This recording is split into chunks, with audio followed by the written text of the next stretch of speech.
noches, país mal hecho cuya única tradición son los errores. Pasó la fiesta de la democracia y ganó la presidencia Gustavo Francisco Petro Urrego. ¿Llegó el cambio, Martín? Pues por lo menos casi todo el mundo se cambió de lado y ahora el país, a excepción de Mafe Cabal y Polo Polo, pues es petrista. Así que habrá que ver hasta dónde dura este romance, ¿no? ¿Entre Polo Polo y Mafe? Bueno, yo no le doy mucho tiempo, pero lo que sí perdurará es la exploración de gas y el 4 por mil, que de acuerdo con el anuncio del ministro de Hacienda entrante, seguirá horadando el subsuelo y nuestros hortos por lo menos 4 años más. Ay, oye, Santi, ¿Qué? pero pues, no sé, oye, te ¿Qué? veo muy fracasómano, o sea, con un gobierno que todavía ni empieza. ¿Qué pareces ya Gustavo Bolívar? Y en este nuevo mandato presidencial no faltarán las preguntas estúpidas del pensador apocalíptico contemporáneo Santiago fucking Mouri. Hola teleletaleros, hoy estaremos perdiendo el tiempo con este ejercicio que se nutre de las virtudes y habilidades más antiguas y bonitas del ser humano, el don natural de la manipulación y el cinismo. ¿Qué contestaría usted si le preguntaran si puede haber algo peor que decirle mi amorcito a alguien? No, mi amorcito es una forma muy latina de decirle con cariño a la gente, hola, ¿cómo estás? Pero ¿qué le contestaría pues a alguien que le dice mi amorcito? Hola, mi amorcito, ¿cómo estás? Bien, gracias. ¿Y tú? Súper bien, bella y divina. Ah, sí, eso lo veo muy bien. ¿Y si no se le preguntaran, también contestaría lo mismo? Sí, ¿Qué sí, contestaría? Buenos días, estoy muy bien. Pero no me, ¿Cómo está? pero no me dijo mi amorcito. No, no le digo mi amorcito. ¿Por qué? ¿Por qué no me dijo mi amorcito? O sea que usted solo dice mi amorcito a quien le dice mi amorcito. Claro, ¿Se ha hecho preguntas a usted misma? sí, claro, muchísimas. ¿Y las preguntas que usted se hace a sí misma, usted misma se las contesta o tampoco se las contesta? No, a veces hay que buscar la respuesta. ¿En dónde busca una respuesta que se hace una pregunta a usted misma? En todas partes. En todas partes veo dónde está la respuesta, me encanta leer, y entonces cuando uno lee a veces encuentra muchas respuestas. Se hace la pregunta a sí misma, pero es una pregunta que no se le hace a usted misma, sino por intermedio de usted le hace la pregunta en general a la mucha humanidad gente, sí, entera. porque se ¿verdad? dejan llevar por el común denominador y no por su propia experiencia, por su propia vivencia, por su propio deseo, por su propia experimentar lo que sienten o lo que dicen. ¿Y cuál será la razón por la que ahora la gente prefiere preguntar antes que contestar? ¿No? Todos prefieren preguntar, o usted prefiere contestar antes que preguntar. No, primero se pregunta y luego se contesta. Y si no se pregunta, ¿qué se contesta? No se contesta nada. Se dice, hola, ¿cómo estás? ¿Y cómo te llamas tú? Yo me llamo Santiago, mi amorcito. Y yo soy Edilia. Mucho gusto, Santiago. Gracias, mi amorcito. ¿Dónde vas a almorzar hoy? En mi local. En mi- Yo llevo mi comidita. ¿Tienes un local propio o solo para almorzar? Un local para trabajar y producir. ¿Y otro para almorzar? ¿O almuerzas Ahí en mismo el- almuerzo. ¿Almuerzas Almuerzo en ahí el mismo mismo. local? ¿Quiere que le haga alguna pregunta? Por favor, No, yo no le pregunté si quiere que le haga un favor. ¿Quiere que le haga una pregunta? pregúntame. Entonces, ¿qué es lo que quiere contestar? No, pues no sé, a mí me gusta mucho tu programa, yo quiero que me preguntes, ¿Qué te gustaría que te preguntara? no sé, de la naturaleza, ¿De la naturaleza de quién? de que tú quieras. ¿Qué es lo que usted siempre ha querido saber pero nunca se ha atrevido a preguntar? Y ¿Está segura de que pronto la cura, que si hay alguna cura para alguna enfermedad. Me no, gusta- curas mujeres no hay, solo hay curas varones? Bueno, no muy varones. Curas para enfermedades. ¿Así? ¿Eso le gustaría que le preguntara? No, me gustaría saber, pero pues nunca me he atrevido a preguntar. Estos cuestionamientos que le estoy haciendo me llevan a la famosa pregunta de Woody Allen. ¿Qué es lo que quiere saber sobre el sexo y nunca se ha atrevido a preguntar? No sé, me parece bastante curioso que se ve sobre todo, o sea, ¿cuál es el atractivo que tienen, digamos, por ejemplo, las personas del mismo sexo? O sea, ¿por qué se sienten tan atraídas hacia el mismo sexo? Porque, pues, digamos, si yo estuviera en ese zapato, pues obviamente yo soy heterosexual, no lo puedo es que, entender. un momento, también No le podría gustan, comprender. es parafílica, le gustan los zapatos. Porque usted mencionó un zapato. ¿Ha tenido relaciones con un zapato? No, para nada. Si un zapato le hace una propuesta o algo, No, yo creo que no. con objetos no. No, es que sobre todo es porque quién sabe quién lo ha pisado y todo eso, entonces... Pues lo mismo pasa con las personas. Uno no sabe con quién se acostó la persona, entonces Exacto, es sí. como un zapato, es como calzarse un zapato. Básicamente. Venga, preguntarle si le puedo dar una respuesta, ¿es una pregunta o una respuesta? Una pregunta, claro, porque estás pidiéndome autorización como para darme tu respuesta, o sea, para que yo acepte tu criterio de cierta forma. Quien quiere preguntar también tiene que estar dispuesta a que le pregunte. Sí. ¿Por qué? Porque la sociedad es como un contrato social normal que hay, o sea, si tú quieres, digamos, por ejemplo, si yo quisiera que tú me dieras, o sea, fueras detallista conmigo, pues lo mínimo que yo puedo hacer también ¿Es es una ser... indirecta de pronto? ¿Sientes que no he sido detallista con estas preguntas? No, pues la verdad no te conozco mucho. Pero no me siente, o sea, al sentirse cuestionada por mí, ¿no es como un atisbo de detallismo de mi parte? Sí, claro. Es un lindo detalle, queridos televidentes, es un lindo detalle y un gran sacrificio y una muestra de amor hacerle preguntas a la gente. ¿Usted piensa lo mismo? Totalmente. ¿Y en dónde radica más el amor? ¿En preguntar o en responder? Yo creo que en preguntar, sobre todo nos hace falta mucho como escuchar al otro, ¿sí? ¿Qué me preguntarías, por ejemplo, para darte la oportunidad de que ejerzas el amor conmigo? ¿Qué me preguntarías? Yo te preguntaría, ¿cuál es esa pregunta que nunca te has atrevido a contestar, pero que te gustaría que te preguntaran? No sé. Bueno, gracias. Muy bien, muy amable. Bueno, como pudieron darse cuenta, mis queridas enfermedades venéreas, no hay nada realmente nuevo en lo nuevo. Solo son repeticiones con algunas variaciones, pero hay algo que no se repetirá. Pero hay algo que no se repetirá jamás, a menos que se repita. Y es este informe de Santiago Moure para la Tele Letal.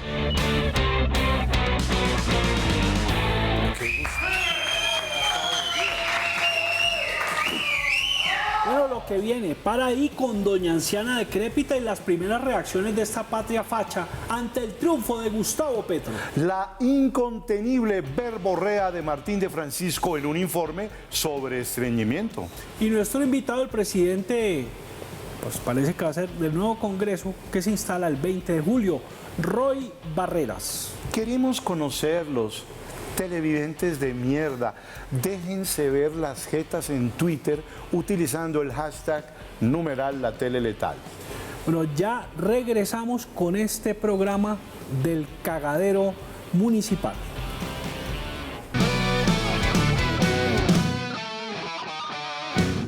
Ya está aquí para ahí y hoy no va a haber canción porque tenemos un invitado muy locuaz.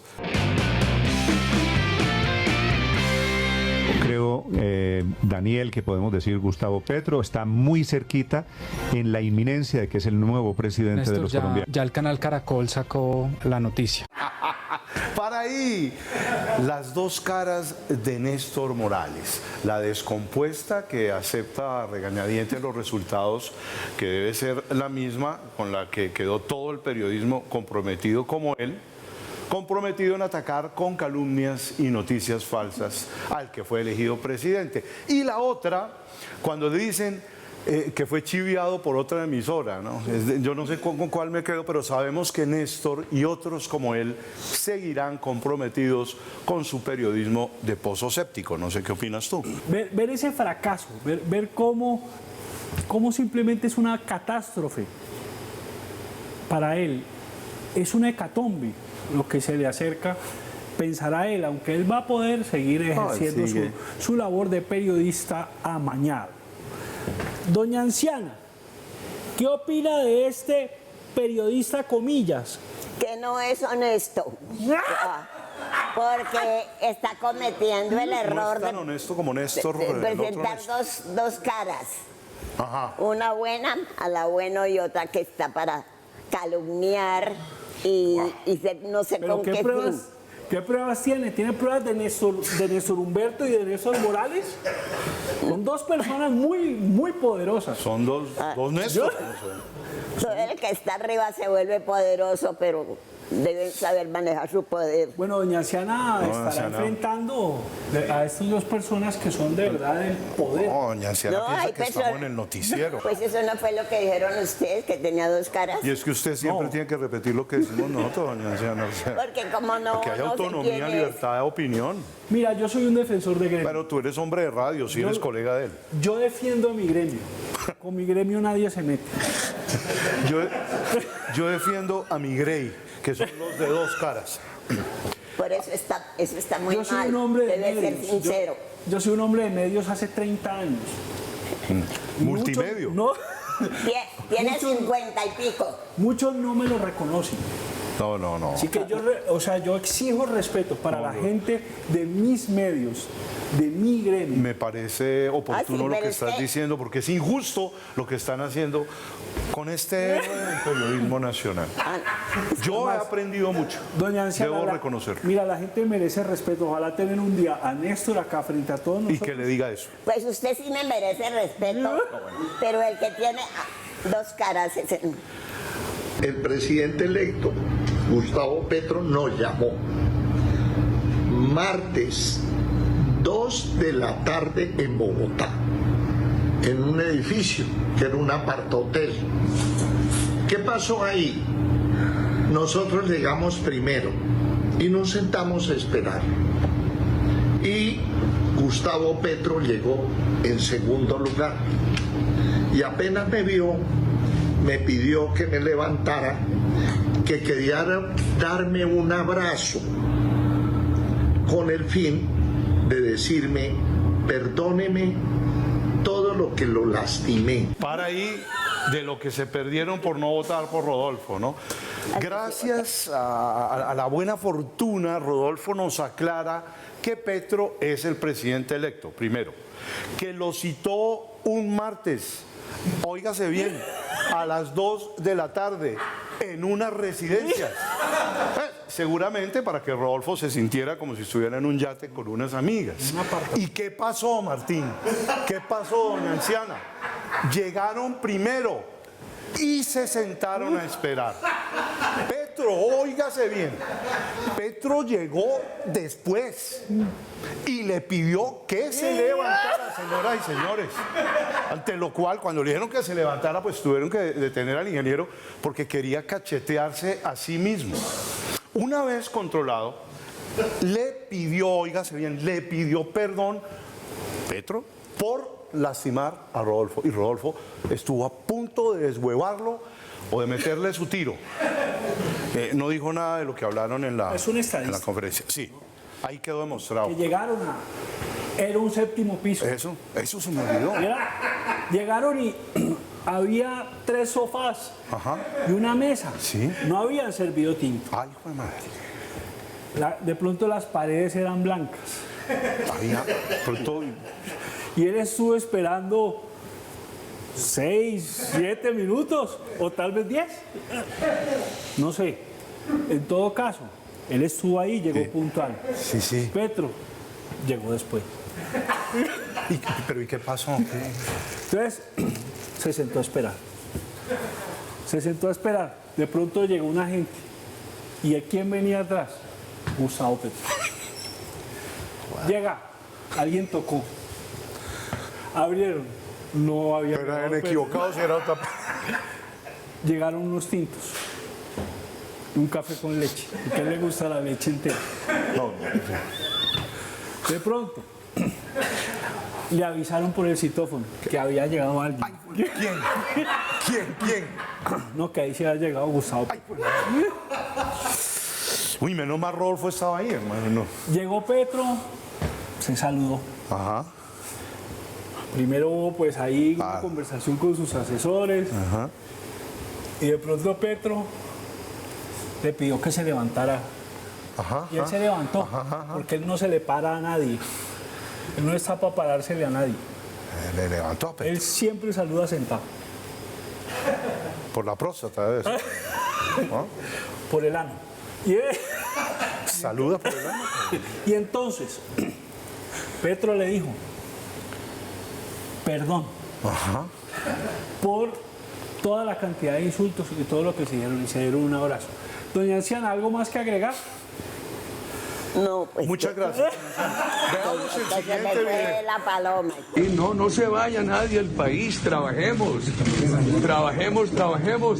y trabajemos de manera alegre para servirle al país. Será el susto irse del país. ¿Qué me dice? Será el susto irse del país. No, yo invito a los colombianos a no irse de Colombia, a seguir en la patria con entusiasmo, con trabajo, con creatividad y con buena fe. Ahí se van superando dificultades. Presidente, entonces envió para Cable Noticias un hecho histórico en la reunión que usted tuvo con el presidente. Pues ahí oíste toda esta carreta mía aquí. Para ahí regresa el abuelito más tierno de la patria, más conciliador que nunca, conmoviendo hasta los huesos de las fosas comunes y estremeciendo más que una ejecución extrajudicial. ¡Qué ternura de abuelito! Primero, dando la orden al rebaño para que se quede en el país a trabajar con alegría y amor, y después diciéndole a un aterrado periodista que le pregunta, pues muerto del susto, que lo que dijo fue pura carreta. ¿Tú le entiendes? Y entonces el comunismo que habían dicho que iba a haber. Es que ya desde arriba ya no. Ya mandaron decir que no. En Estados Unidos sí. No más castrochavismo. Entonces, que no dijeran más esas razones. Bueno, el comunismo entonces, ahora están diciendo que nada cambió. Antes era comunismo, ahora están diciendo que todo va a seguir igual. Eso mismo dicen ellos. O sea que todo va a seguir peor. Es una confusión terrible, ¿no? Sí. Y este señor... ¿De qué se reirá tanto? ¿Sabe? Ese man tiene una risa que se le pelan como las encías, ¿no? Es como... Y da como temor. Es una risa... Es como una mueca. Sí. No, como una mueca. No me refiero a doña Anciana, pero ya que vimos mueca... Es una mueca demoníaca. Demomueca. Es una mueca diabólica. No es una mueca diabólica, sino requete diabólica. Se ven tan lindos. Les voy a tomar una foto. Se ven tan lindos el par de abuelos. Digan corrupción. Corrupción. Divinos. ¿Por qué olemos a menticol? ¿Menticol? Sí. Por el olor a mentol. Bueno, gracias a todos. Pero sobre todo gracias a doña Anciana. Ay, sí. Gracias a doña Anciana y diga que viva el presidente Álvaro Uribe. No. Que viva. Que viva el presidente Álvaro Uribe mientras se muere. Uy. Dejemos la sola en el set. Yo no tengo la nada soledad de doña Anciana en el set.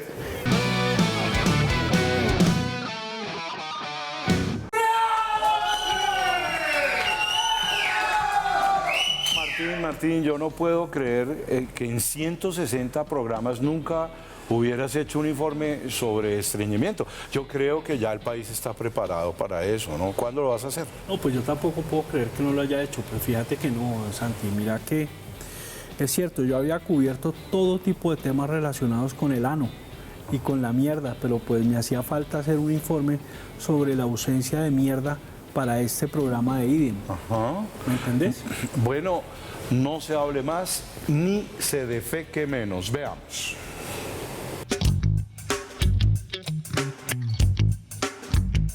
Hola, ¿qué tal amigos? Bueno, hoy nos encontramos con la nutricionista María Corina Ramón. ¿Cómo estás? ¿Cómo va todo? Bien, gracias. Muchas gracias por la invitación.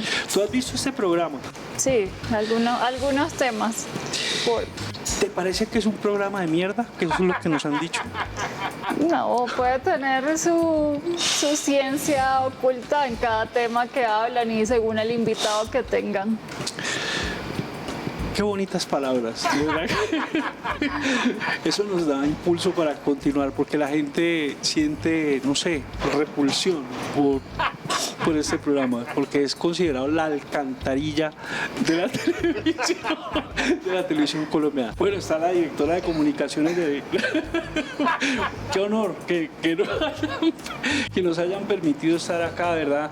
Que esto va a ser muy bueno para la clínica, para que vengan más personas, y eso es una publicidad que les va a hacer muy bien. que les va a traer una clientela cada vez más nutrida, más copiosa, más abundante en dolencias, en dolamas y en enfermedades. Muy bien. Llamo Desgar Arlex Congote Chizabas, de Garagoa, Boyacá. Poseo 43 años y desde que estaba pequeño no era de mi agrado defecar. Me daba asco hacerlo. Acostumbré a tener a mi organismo controlado, apretando el ojete, como si se le ubica una tranca para evitar el advenimiento del bollo en cuestión, y me adapté al hecho de dar del cuerpo cada 3 días. Digamos, esa miseria me sale de un tono como oxidado, como renegrido y como demasiado reseco. Me deja el hortensio enano vivo, con algo de ardor, con un poco de picor y un poquitín de escozor. Quedo erizado todo el día y con incomodidad en el recto. ¿Qué consecuencias me puede traer esta costumbre? Eso que menciona esta persona creo que es algo más común de lo que parece. Creo que la gente le da vergüenza hablar del tema. Es común que la gente le dé o asco o miedo o algún tipo de repulsión hacia el hecho de defecar. Y aparte la alimentación, que obviamente toca mejorar el consumo de fibra para que esas heces no sean tan resecas o tan duras de expulsar, para que no haya dolor al momento de la defecación, y mantener una adecuada ingesta de líquidos y de principalmente agua, líquidos que no sean azucarados ni bebidas carbonatadas, para que las deposiciones sean más regulares y sin dolor. Soy asistente de un importante banquero de la capital. Prefiero dejar mi nombre en reserva porque mi jefe es una persona muy poderosa y muy peligrosa. Es dueño de prácticamente un sistema financiero. Es una persona de las más ricas del país. Es muy tacaño. Es tan avaro, tan ruin, tan roñoso y acumulador, que no es capaz ni siquiera de dar mierda. Wow. Puede durar hasta una semana sin ensuciar. Es este hombre acumulador, rapaz, pugnaz, mezquino y angurriento. ¿Tiene que ver eso de ser tacaño con no ser capaz de ni siquiera dar mierda? Digamos, en ese caso, pues no tiene nada que ver la tacañería con el hecho de no ir al baño, ¿sí? Es muy parecido al caso anterior, que puede ser algún tipo de... Primero, no hay un hábito, ¿sí? Mucha gente piensa que el hecho de ir a hacer deposiciones todos los días, solo hay que esperar como el impulso, y no es así. Eso es un hábito que se debe crear tal cual como uno levantarse y bañarse los dientes, ¿sí? Si no existe ese hábito diario en una persona desde muy pequeña, es más difícil, digamos, tener unas deposiciones satisfactorias o saludables. ¿La directora de comunicaciones está de acuerdo? No, tranquila. No, pero me parece que la comunicación está siendo bastante clara. Es un trabajo muy bonito. Me gusta, o sea, me siento orgulloso de mi capacidad profesional. Y pues lógicamente tú también, que tú te has preparado para eso. Pero lo mío es aún más meritorio, porque yo llegué a 5º de primaria y sin embargo, mira, he podido desenvolverme en la vida, sí, con ayudas, no lo niego. Pero bueno, son con ayudas de personas poderosas.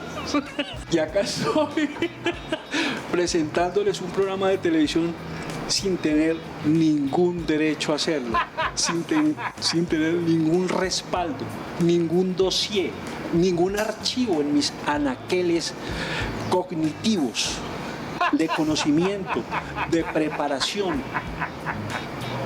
ni intelectual, ni profesional, ni científico. Y bueno, amigos, hemos llegado al final del primer informe. Como pueden ver, pues es un tema que da tanto de largo como de ancho. Y es un programa que es muy amplio, muy abierto y muy cálido, y que goza pues de la aceptación de todo nuestro público. Así que nos vemos la próxima semana con la doctora María Corina Ramón.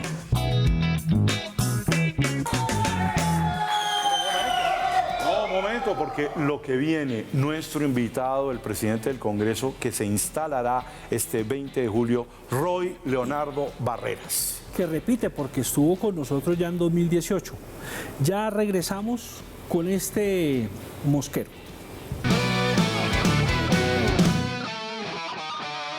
Hola, ¿qué tal amigos? Hoy con ustedes Roy Leonardo Barreras Montealegre. Tiene mucha fanática. Político, escritor y cirujano. ¿Qué tal? El orden es al revés. Primero médico, luego escritor y luego amanecí convertido como Gregor Samsa en la Metamorfosis de Kafka, que una mañana amaneció convertido en un terrible insecto. Yo era un médico tranquilo y terminé convertido en un político. Ah, bueno, pues eso sí, eso quiero llegar a ser. Eso explica sus cambios, ¿no? Sus cambios ideológicos. No he tenido ningún cambio ideológico, ¿no? Pero las bodegas de la extrema derecha han construido allí una narrativa interesante porque terminan comparándome de manera absolutamente inmerecida con Churchill, por ejemplo, que cambió de partido muchas veces, o con todos los expresidentes de la República que han cambiado de partido muchas veces, muchas más veces que yo. ¿Pero entonces se siente el Churchill colombiano? No, ni más faltaba. Me faltan como 10 kilos de peso y 10 siglos de historia. Y como un galón de whisky al día. Y como un galón de whisky al día, yo que soy pésimo porque no bebo. Ah, bueno, muy bien. Las primeras preguntas hacen parte de un test que diseñó doña Anciana para políticos. No para políticos, para políticos no, como decía la canción, que son los parlamentarios que le gustan a ella, no a la ancianazi. El test empieza así. ¿Cree que la gente lo ve a usted como es? No, es la representación de Foucault para que nos pongamos aburridos. Una cosa es la representación y otra cosa es el ser. Lo que la gente ve en general en el mundo de la política pública no es lo que la gente es. Y cuando la gente ve lo que es, se sorprende, para bien o para mal.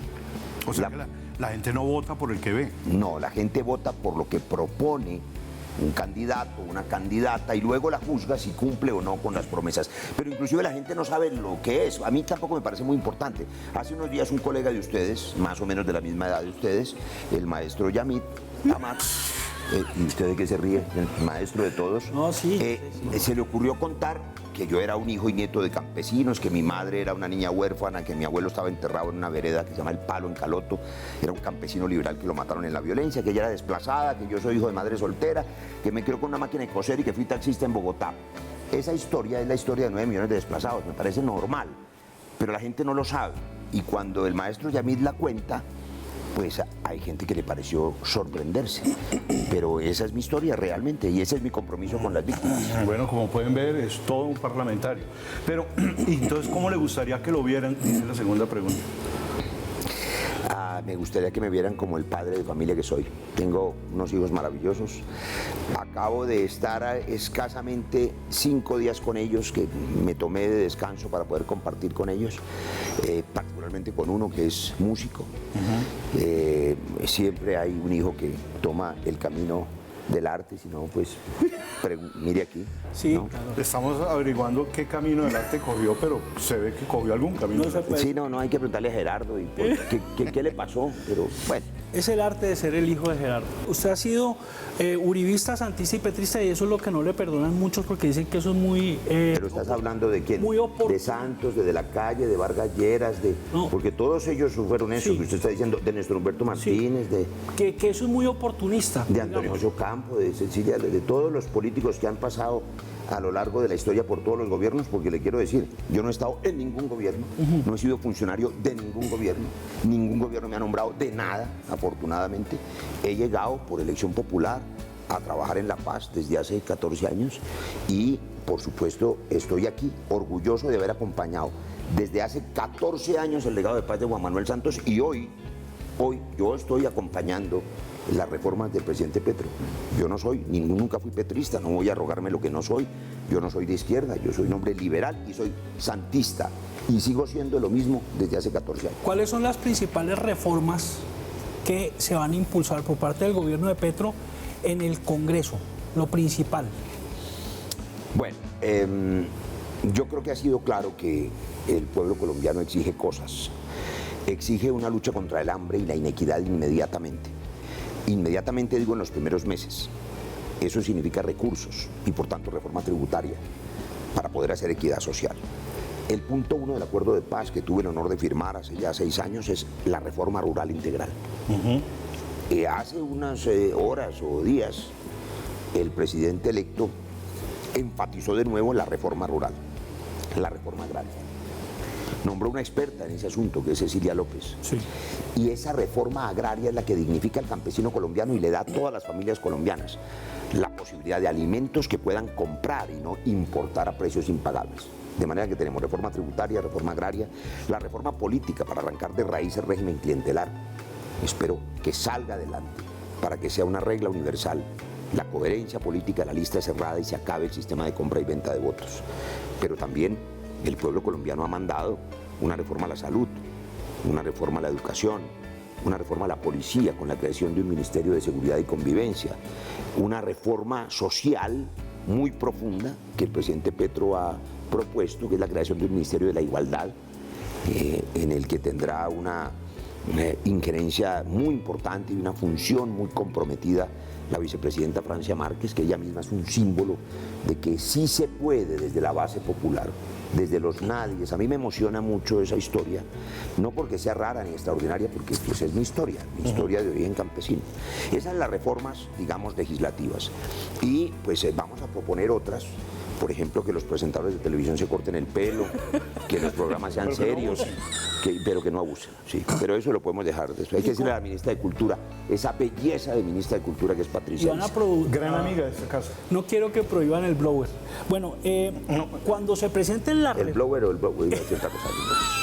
Cuando se presenten las reformas en el Congreso, ahora hay pues mucho apoyo hasta de los conservadores, todos se han trepado al bus diciendo que van a apoyar al gobierno de Petro, pero cuando se vea que esas reformas van a beneficiar a los más jodidos, ahí es donde va a empezar una oposición de pronto de los que no quieren que esto cambie. ¿Eso cómo lo prevé usted? ¿Qué puede pasar ahí? ¿Cómo manejar la situación? Qué buena pregunta, Martín. Pero en serio, ¿sí o no? O sea, esto que está diciendo Martín va al corazón de lo que nosotros hemos llamado el Acuerdo Nacional y la coalición real de gobierno. La coalición de gobierno no es un salvavidas para quienes derrotados ahora se montan a un tren ganador impulsado por las mayorías colombianas. No. La coalición de gobierno es el compromiso con el cambio, lo que implica el compromiso con la reforma tributaria. Nosotros esperamos de los partidos que generosamente se han declarado de gobierno que acompañen la decisión de conseguir recursos para luchar contra el hambre, para pagarle lo justo a los jóvenes en la universidad pública y que tengan condiciones dignas, para recuperar el campo colombiano, para que las madres cabeza de hogar, las madres comunitarias, las madres solteras, tengan la oportunidad de tener una vida digna, y eso se llama un salario mínimo vital. Esas reformas de las que van a estar orgullosos todos y todas, amarillos, azules, verdes, rojos, al cabo de este primer año, estoy seguro que el Congreso y cada uno de sus miembros va a estar orgulloso de haber hecho el cambio que exigió la ciudadanía. Estas preguntas usted decide si las contesta el médico o el político. ¿El fanatismo político se puede tomar como una enfermedad mental? Es una enfermedad mental. Es una enfermedad mental que obnubila los sentidos, lleva a errores terribles, inclusive a la muerte. El fanatismo político, religioso también, es el que ha originado la mayoría de las guerras y los genocidios. El fanatismo es una enfermedad en Colombia, como lo es en el mundo, y en la campaña pasada la polarización hizo que los más fanáticos de la derecha radical o de la izquierda radical descalificaran al centro. Y todo lo que no fuera izquierda o derecha era visto como indigno de hacer el cambio. ¿El petrismo puede llegar a ser una patología? cualquier ismo, cualquier caudillismo puede terminar siendo una patología que podríamos llamar una enfermedad autoinmune, para que se la conteste el médico, es decir, que las propias defensas ataquen el propio cuerpo. Puede ocurrir que el intento de defender al pueblo colombiano negado, abandonado, sumido en la pobreza, en la violencia, si se vuelve fanatismo, ismo, termina por echar a perder esa ilusión, echar a perder el propio cuerpo social. De manera que sí, cualquier ismo se puede volver una enfermedad. Por eso es importante que se mantenga el equilibrio, que sabe cómo se llama en medicina, usted que me está tocando el lenguaje, se llama homeostasis, equilibrio. Y eso es lo que yo quiero hacer, no solamente porque soy médico, sino porque soy un hombre de centro, liberal, dialogante. Dialogamos con las FARC, podemos dialogar con todo el mundo, no hay diálogos imposibles. Venga, y si lo más limpio de la política colombiana es el culo de Antanas, ¿qué es lo más sucio y cómo limpiarlo? El narcotráfico. El narcotráfico es la maldición colombiana, es una desgracia, porque es como el becerro de oro bíblico. La gente se encandelilla con eso. Los muchachos en las barriadas populares que no tienen futuro porque el Estado no les dio ni educación, ni empleo, a veces no tienen padre ni familia, ven en la televisión las narcoseries, que me parecen otra maldición, porque esas narcoseries estimulan el narcotráfico, la cultura traqueta. Estando ahora en Barcelona, en España, me dolía mucho. Mis hijos pequeños me decían, ¿por qué en casi todas las vitrinas de ese barrio gótico, que es el barrio turístico, hay colgadas camisetas de Pablo Escobar como souvenir? Ustedes las han visto. La gente compra eso, y cuando yo le preguntaba a los españoles, ¿ustedes por qué hacen una apología de este asesino, de este criminal? Me dice, porque es que las series colombianas son buenísimas, todas son de narcos. Y esa cultura traqueta penetrado al tejido social, el muchacho más pobre piensa que su futuro está en una motocicleta, una pistola y un dinero, y termina muerto también. Hay que reemplazar esa cultura traqueta que tanto daño ha hecho por una cultura de la vida sagrada y de la paz que encarna. Quiero volver a decirlo maravillosamente la maestra Patricia Ariza. Patricia Ariza, la nueva ministra de Cultura que ha nombrado el presidente Petro, es ella misma un símbolo de resistencia, de vida, de arte. Si logramos llevar esa vida, ese testimonio del arte, de la poiesis, de la creación, a cada barrio, a cada municipio, a cada joven colombiano, estaremos cambiando esa cultura de la muerte por una cultura de la vida. ¿Y en qué momento la política se volvió terreno para tanto humorista? Pues porque hay tanto absurdo en la política colombiana, pero un colega de ustedes se ha quejado en una columna reciente, Daniel Samper, que dice que es tanto unanimismo, que es esta vaina de tanto acuerdo nacional. O sea, si todos nos queremos y nos abrazamos, ¿a quién carajo vamos a criticar? Ese es un problema. Nosotros vamos a tener que asegurarnos todos los derechos para la oposición. Hoy tenemos una mayoría muy amplia en el Congreso y en los partidos, pero tiene que haber una oposición, y esa oposición será respetada. Yo le digo aquí en la tele letal a una senadora que seguramente nunca ve este programa, que se llama la senadora María Fernanda Cabal. Gran amiga de este caso. Que ustedes las han tenido aquí, ¿sí o no? Ahí donde estaba sentado usted. Todavía está caliente, ¿eh? Y huele a azufre, dicen. Sí, pero la verdad es que ella tendrá todas las garantías, porque es importante que haya oposición, es importante que haya crítica, porque el unanimismo no es bueno en la democracia. Claro. Bueno, ya regresamos con los personajes que vamos a analizar en su poder de síntesis, con ese compendio, ese breviario que vas a lograr, condensando, apiñando, concentrando. Sí, senador, y le pedimos que sea sintético para que Martín pueda explayarse en las explicaciones. Sintético. O bueno, contético, como quiera. Bueno, por cierto, y eso es un corte comercial, o sea, ¿tienen patrocinadores? Sí, son poquitos. Pero esto hay mucha gente, oficial. Además son cosas como impotencia sexual, una locura. Eso es muy popular. O impotencia de cualquier tipo. No, la impotencia de no parar la guerra, por ejemplo. Bueno, ya regresamos con este mierdero. Bueno, vamos a mostrarle unas imágenes de unos personajes y usted dice lo primero que se le venga a la cabeza. Pero ahí no hay un personaje, ahí hay tres personajes. Hay tres personajes distintos y un solo Roy verdadero. Claro, pero ¿con cuál Roy se queda? ¿Con los tres? Es el mismo. Es el mismo, es un tipo que fue entrenado para salvar vidas, porque eso hice por 23 años, y que un día me llaman a ayudar a parar una guerra y a reconocer a las víctimas, y eso he hecho. Uribe en su gobierno había prometido una cosa en la que trabajamos con Álvaro Leiva, hoy canciller, que da fe de esto, y José Vicente Cataraín, editor de Oveja Negra en esa época, que estuvieron en mi casa tratando de salvar la vida de los diputados en el intercambio humanitario. Eso se echó a perder en el gobierno Uribe, pero era la promesa que él nos había hecho. Eso no funcionó. Y sin embargo yo me opuse más de 7, 8 veces a la propuesta del gobierno Uribe, en ese gobierno, de penalizar el consumo de dosis mínima. Estarías preso. Entonces, afortunadamente ha habido una coherencia en esa posición. No a la penalización, sí a la paz. Vamos con Gustavo Bolívar. Con Gustavo Bolívar. ¿Eso es como una oposición interna dentro del mismo partido? Una reyerta ¿Qué hacen? ¿Qué van a hacer con él? Una reyerta intestinal. Una rellena intestinal. No, a ver, Gustavo Bolívar, yo lo conozco hace muy poco, porque él hace muy poco está en política. Antes era un guionista de esa, digamos, literatura de narcoseries. Pero yo creo... Le tiró ñoña ahí. Pero no, él fue muy exitoso en eso. Ya. Y creo que es un hombre honesto, Gustavo Bolívar. Creo que es un hombre auténtico. Yo creo ¿Por el pelo? No. Yo creo que es un hombre que realmente se ofende con la corrupción, se ofende, se indigna, quiere que este país mejore, y es un hombre que se identificó muchísimo con la protesta juvenil de la primera línea, los defendió, se puso el casco, recogió recursos para ellos.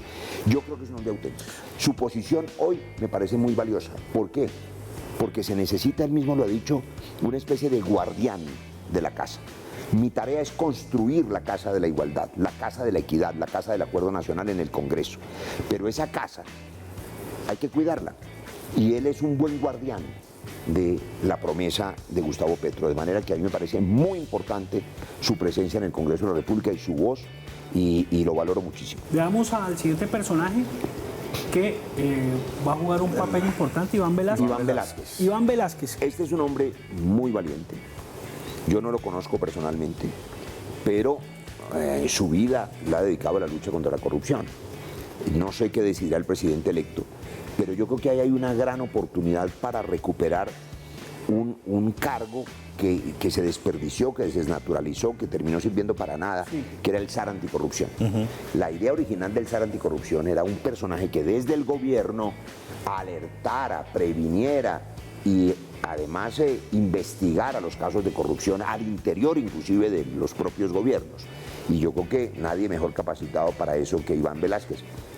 Alguna función, el presidente electo lo que ha dicho es que lo quiere poner al frente de una gran comisión anticorrupción que me parece necesaria, pero debo decir, no es suficiente si no se hace la reforma política. La gran medida anticorrupción en Colombia es la reforma política, que cambie el sistema de compra y venta de votos y de financiación de corrupción y narcotráfico. Veamos al siguiente personaje. La procuradora Margarita Cabello. Margarita Cabello Blanco. Qué belleza, ¿no? ¿Es pariente tuya o no? Por lo de Cabello Blanco. No, pero sí. Ella sí se lo tiñe. Ella es una funcionaria del gobierno Duque. Ella es una vergüenza. Ella no es una persona independiente, pero tiene, digamos, un mandato que dura año y medio. Ha dicho el presidente Petro que se va a reformar la Procuraduría, que realmente no sirve para nada. Okay. Es un botín burocrático, hay un fortín que no sirve para nada. Se necesita convertir esos funcionarios, los mejores de ellos, en fiscales, para combatir la corrupción y la violencia, claro. Es decir, fortalecer la justicia, funcionarios haciendo más justicia en lugar de procuradores redundantes que no hacen, sus conceptos no son obligatorios, asisten a todos los juicios y lo que dicen no importa. ¿Damos el siguiente o tienes algo que agregar? No, señor. Sobre.